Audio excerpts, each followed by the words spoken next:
I've been investing for over 10 years, and if I was to start again, these are some of the things that I would do differently. The first was just to start sooner and not worrying about wanting to put a minimum amount into my investments. Actually, just not worrying about the amount and just actually getting into the routine and habit of putting money regularly into an investment account. The second was just looking at my account too damn frequently.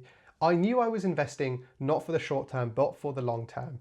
And I was checking my accounts every single day. And so when it was red, I was stressed. And when it was green, I felt rich. And I check it every single day. And it just wasn't helpful. It wasn't helpful to my mindset. And actually, because I was investing for the long term and had no intention of selling anything anytime soon, actually, all it did was play with my mind and either make me feel really poor or really rich. The third was understanding the difference between a general investment account, GIA, and a stocks and shares ISA. Now, I firstly opened a general investment account because I thought that was the right thing to do, and because I wanted to start investing, yes, I wanted to do that.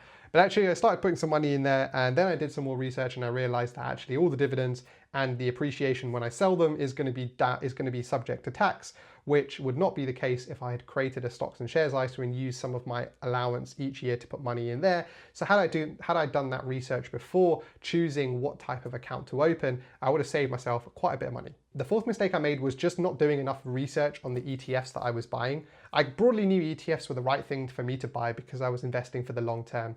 But what I didn't understand was that there were two types of ETFs. There were accumulating ETFs and distributing ETFs. And so the difference between these two is accumulating ETFs will reinvest the dividends that the ETF pays out into the fund. So your money kind of just rolls in and compounds in terms of your investment.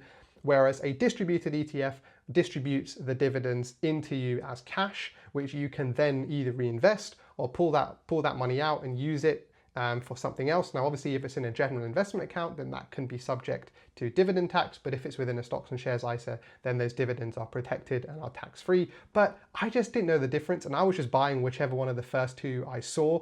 And actually, only after a while did I realize what type of account I wanted, which was an accumulating ETF for me because I wanted to invest for the long term. And so I did lose out on some compound growth and some money just sitting in my account by not doing the right research into what type of ETF I wanted to buy.